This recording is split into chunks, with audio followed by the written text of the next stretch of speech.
السلام علیکم ورحمۃ اللہ وبرکاتہ۔ بسم اللہ الرحمن الرحیم۔ ہم تو لٹیرے ہیں۔ سوڈان کے ایک شخص نے ایک مضمون لکھا ہے۔ اس میں اس نے اپنے ساتھ پیش آنے والے دو دلچسپ واقعات بیان کیے ہیں۔ پہلا واقعہ، مجھے آئرلینڈ میں میڈیکل کا امتحان دینا تھا۔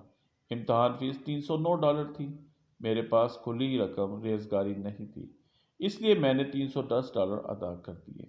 اہم بات یہ ہے کہ میں امتحان میں بیٹھا، امتحان بھی دے دیا اور کچھ وقت گزرنے کے بعد سوڈان واپس آ گیا۔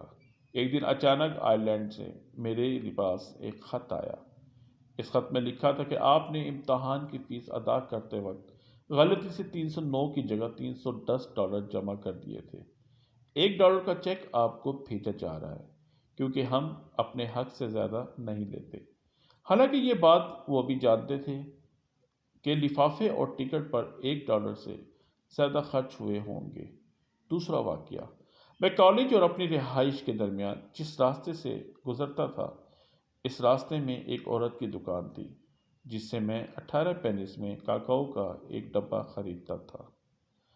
ایک دن دیکھا کہ اس نے اسی کاکاؤ کا ایک ڈبہ اور رکھ رکھا ہے جس پر قیمت 20 پینس لکھی ہوئی ہے۔ مجھے حیرت ہوئی اور اس سے پوچھا کہ کیا دونوں ڈبوں کی نوعیت، کوالٹی میں کچھ فرق ہے کیا؟ اس نے کہا نہیں، دونوں کی کوالٹی یکساں ہے۔ میں نے پوچھا کہ پھر قیمت کا یہ فرق کیوں؟ اس نے جواب دیا کہ نائجیریا، جہاں سے یہ کاکاؤ ہمارے ملک میں آتا ہے، اس کے ساتھ کچھ مسائل پیدا ہو گئے ہیں، جس کی وجہ سے قیمت میں اچھال آ گیا ہے۔ زیادہ قیمت والا مال نیا ہے، اسے ہم 20 کا بیچ رہے ہیں، اور کم قیمت والا پہلے کا ہے، اسے ہم 18 کا بیچ رہے ہیں۔ میں نے کہا پھر تو 18 والا ہی خریدیں گے جب تک یہ ختم نہ ہو جائے، 20 والا اس کے بعد۔ اس نے کہا ہاں، یہ مجھے معلوم ہے۔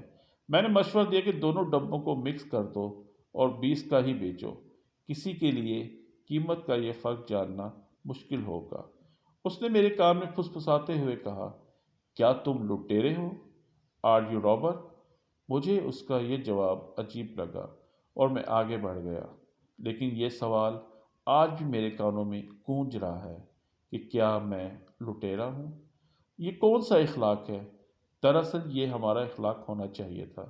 یہ ہمارے دین کا اخلاق ہے۔ یہ وہ اخلاق ہے جو ہمارے نبی کریم صلی اللہ علیہ وآلہ وسلم نے ہمیں سکھایا تھا۔ لیکن اپنی ایمانداری سے بتائیں کہ کیا ہم لٹیرے ہیں؟ یہ تو ایک معمولی سا واقعہ ہے۔